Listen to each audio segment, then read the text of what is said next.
कर्जाचे हप्ते भरणाऱ्या लोकांसाठी अतिशय दिलासादायक बातमी समोर आली। आता ज्या लोकांनी कोणतंही कर्ज काढलं आहे आणि जी लोक EMI भरत आहेत त्यांच्यासाठी रिझर्व्ह बँकेनं 3 महत्त्वाचे निर्णय घेतले आहेत, जे निर्णय अतिशय आनंदाचे आहेत। कारण की या निर्णयामुळे आता ज्या लोकांनी कर्ज काढलंय त्यांचा होणार प्रचंड फायदा। 3 निर्णय, ज्यातला पहिला निर्णय असा आहे की ज्याच्या अंतर्गत तुमच्या कर्जावरचं सगळं व्याज मॅप होऊ शकतं। दुसरा निर्णय असा आहे की ज्याच्यामुळे पूर्वी जसा हप्ता भरायला उशीर झाला की दंड लागायचा, तो दंड देखील आता बंद होणार। तर तिसरा निर्णय असा आहे की ज्याच्या अंतर्गत तुम्ही जर एक काम केलं तर तुमचं सगळं कर्ज माफ होऊ शकतं। मग तुम्ही कोणत्याही बँकेचं कर्ज काढलेलं असू द्या किंवा फायनान्स कंपनीचं कर्ज काढलेलं असू द्या, मग ते तुमचं कर्ज तुम्ही घर बांधण्यासाठी, फ्लॅट घेण्यासाठी, शेतीची कामं करण्यासाठी, मोबाईल घेण्यासाठी, लॅपटॉपसाठी, गाडी घेण्यासाठी किंवा तुमचं क्रेडिट कार्डवरचं कर्ज असू द्या, तुम्ही जर आता हे काम केलं तर तुमचं सगळं कर्ज माफ होऊ शकतो। होय, ही जी माहिती आहे तर सरकारने एका नवीन GRच्या माध्यमातून दिलेली आहे। त्यामुळे पहिल्यांदाच सरकारने कर्जदारांसाठी हा एक महत्त्वाचा GR आता काढलेला आहे, ज्यामुळे आता बँका तसेच फायनान्स कंपन्यांना आता चाप बसणार आहे। सरकारनं सगळ्या प्रकारच्या सगळ्या कर्जदारांसाठी ही अतिशय आनंदाची बातमी दिलेली आहे। पहा, खरं तर हा जो निर्णय होता तो मागच्या महिन्यातच घ्यायचा होता, पण अखेर त्याला थोडासा उशीर झाला, पण अखेर आता त्याची अंमलबजावणी सुरू झालेली आहे। रिझर्व्ह बँकेने आता आदेश काढलाय, GR काढलाय, त्यामुळे त्याची आता अंमलबजावणी होणार। त्यामुळे जर तुम्ही कोणत्याही बँकेचं, फायनान्स कंपनीचं कर्ज काढलं असेल तर तुमच्यासाठी ही अतिशय आनंदाची बातमी आहे। पहा, बऱ्याच वेळा आपण पाहतो की बऱ्याचशा बँका किंवा फायनान्स कंपन्या लोकांकडून कर्जावर प्रचंड व्याज वसूल करतात आणि हप्त्याला थोडासा उशीर झाला की दंड लावतात। ते इथेही थांबत नाही, तर त्या दंडावर देखील व्याज लागतात आणि ज्यामुळे जे कर्ज होतं ते कर्ज कितीही हप्ते भरले तरी संपत नाही आणि ते कर्ज वाढत राहतं। मग अशा अनेक तक्रारी होत्या। काही ठिकाणी तर कर्ज वसुली करणारे एजंट लोकांना त्रास देत होते, काही ठिकाणी तर मारहाण केल्याच्या घटना समोर आल्या होत्या आणि यामुळे सरकारनं ऐतिहासिक 3 मोठे निर्णय घेतलेले आहेत आणि अखेर कर्जदारांसाठी तो ऐतिहासिक GR काढण्यात आला। आता हे निर्णय घेतलेले आहेत, पण तुम्हाला सगळ्या गोष्टी आपोआप लागू होणार नाही। पहा, कर्ज माफ होणार, कर्जाचे हप्ते देखील वजा होणार, हे सगळं होऊ शकतं, पण तुम्हाला त्यासाठी एक महत्त्वाचं काम करायचं आहे। ते जर तुम्ही केलं नाही तर तुमचं कर्ज जसं आहे तसं चालू राहील। पहा, बाकीच्यांचे कर्ज माफ होतील आणि तुमची कर्ज चालू राहतील। त्यामुळे तुमचं कर्ज माफ होण्यासाठी तुम्ही नेमकं काय करायचं हे तुम्हाला या व्हिडिओमध्ये सांगणार आहे। पहा, व्हिडिओमध्ये सगळ्यात आधी आपण पहिला निर्णय काय आहे, दुसरा काय आहे, तिसरा काय आहे, GR मध्ये नेमकं काय सांगितलंय हे पुराव्यासहित आपण जाणून घेणारच आहोत।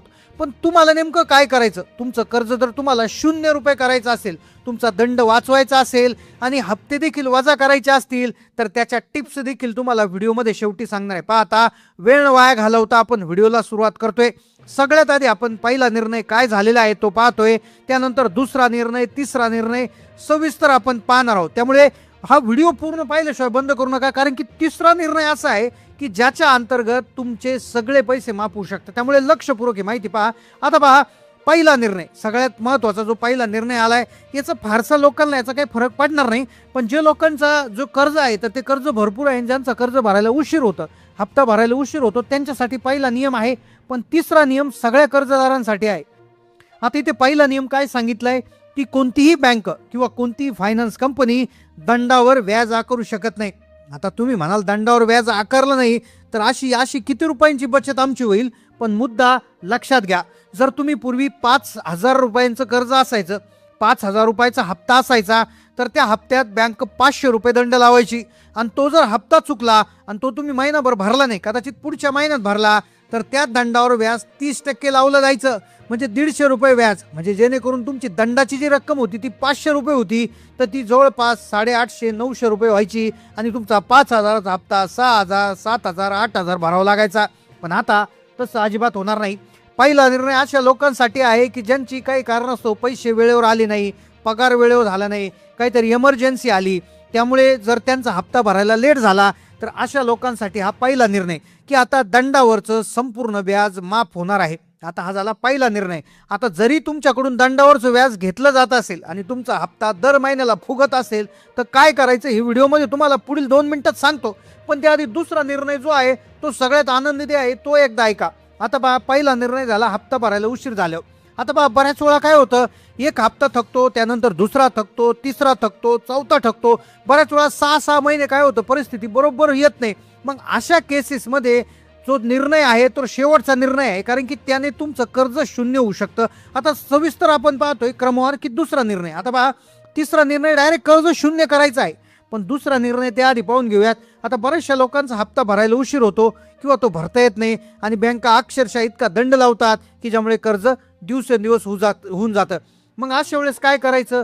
वसुली एजंट फोन करत असतील, धमक्या देत असतील किंवा वारंवार तुम्हाला फोन येत असतील, तुम्हाला केस करू असं म्हणत असतील, तर मग तुम्हाला काय करायचं आहे?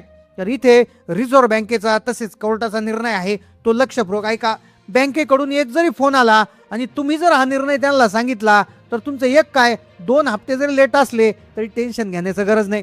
आता त्या निर्णयाअंतर्गत तुम्हाला काय करायचं, तर लक्षपूर्वक ऐका. पण सगळ्यात महत्त्वाचा जो निर्णय तुम्ही ज्याची वाट पाहता तो पूर्ण कर्जमाफीचा आहे. सगळं कर्ज शून्य होणं म्हणजे अतिशय आयुष्यातली सगळ्यात मोठी गोष्ट आहे, पण तो तिसरा निर्णय आहे. पण त्याआधी पहिला दोन नियम जो निर्णय कशासाठी आहे की तुमचं जे उदाहरणार्थ तुम्हाला जी बँक आहे, तर बँक तुम्हाला वारंवार फोन करते, वसुली एजंट त्या ठिकाणी फोन करतो, तर याच्यावर हायकोर्टाने सांगितलेला एक निर्देश खूप महत्त्वाचा आहे. तुम्हाला फोन करणं जर तो सकाळी 9च्या आधी आणि संध्याकाळी 6 नंतर येत असेल तर तो फोन उचलू नका.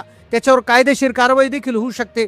त्याचबरोबर जर कुणी घरी येऊन त्रास देत असेल, शिवागीळ करत असेल, तर त्यालाही एंटरटेन करू नका, कारण की त्याच्यावर तुम्ही गुन्हा दाखल करू शकता. आणि हे जर नियम त्या पुढच्या वसुली एजंटला माहिती नसतील तर त्याला ताबडतोब सांगा, तो शांत होऊन जाईल. आता पहिले 2 निर्णय आपण बघितले, पण आता सगळ्यात महत्त्वाचा निर्णय आहे तो म्हणजे कर्जमाफीचा. कसं काय कर्ज माफ होणार? मग कर्ज तुमचं मोबाईलचं असू द्या, गाडीचं, फ्लॅटचं, घराचं, जागेसाठी कशाचंही कर्ज घेतलेलं असू द्या, ते शून्य कसं करायचं? तर पहा, याच्यासाठी एक पद्धत आहे. एक बँकेची जी अडचण असते तर ती अडचण लक्षात घेऊन आपण त्या पद्धतीनं काम करायचं असतं.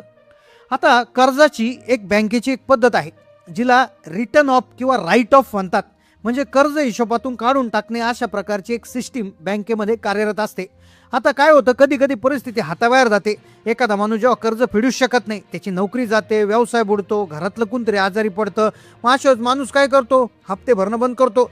जेव्हा तुम्ही सलग 3 महिने हप्ते भरत नाही तर बँक तुमचं खातं बुडीत किंवा न चालणारं म्हणून घोषित करते. आता बँका देखील मोठ्या चक्रात अडकलेल्या असतात आणि बँकांना देखील शेअर मार्केटमध्ये आपल्या शेअरचे भाव वाढलेले बघायचे असतात. आणि त्यामुळे अशा कंडिशनमध्ये तुम्ही एक स्मार्टपणे जर काम केलं तर तुमचं कर्ज कशा पद्धतीनं माफ होऊ शकतं.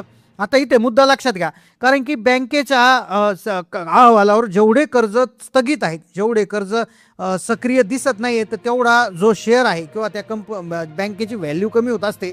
त्यामुळे बँकेमध्ये जाऊन जर आपण की मला हे कर्ज 1 टाइम सेटलमेंट करायचं आहे, OTS करायचं आहे, अशी जर तुम्ही त्यांना त्या ठिकाणी विनंती केली तर तुमचं जे कर्ज आहे तर ते कर्ज व्याज तर त्याच्यावरचं कॅन्सल होईलच. कदाचित तुम्ही उदाहरणार्थ 1-2 लाख रुपयाचं कर्ज घेतलं असेल तर कदाचित बँक तुम्हाला ते 20-25 हजार रुपये देऊन देखील कर्ज नील करू शकते, कारण त्यांच्या अहवालावर कर्ज शून्य हे लिहिणं तुमच्या 50,000 रुपये वजा केल्यापेक्षा जास्त व्हॅल्यूचं असतं. आणि त्यामुळेच 1 टाइम सेटलमेंट हा जो प्रकार आहे तर हा तुम्ही तिथे वापरायला पाहिजे. आता तुम्ही म्हणाल की मग सिबिल स्कोअर त्याने खराब होईल, पण लक्षात घ्या, भविष्यात तुम्ही सिबिल स्कोअर जो आहे तर तो पुन्हा एकदा एखादं छोटंसं कर्ज काढून किंवा क्रेडिट कार्डद्वारे तो पुन्हा हे वाढू शकता. तर अशा पद्धतीनं RBIचे हे नियम आहेत की ज्या पद्धतीनं आता हे लागू झालेले आहेत. आता तुम्ही कोणत्या पद्धतीचं कर्ज काढले आणि तुम्हाला कर्ज भरताना नेमकं काय अडचणी येतात नक्की कमेंटमध्ये कळवा. चॅनलला नवीन असेल सबस्क्राईब करा. धन्यवाद.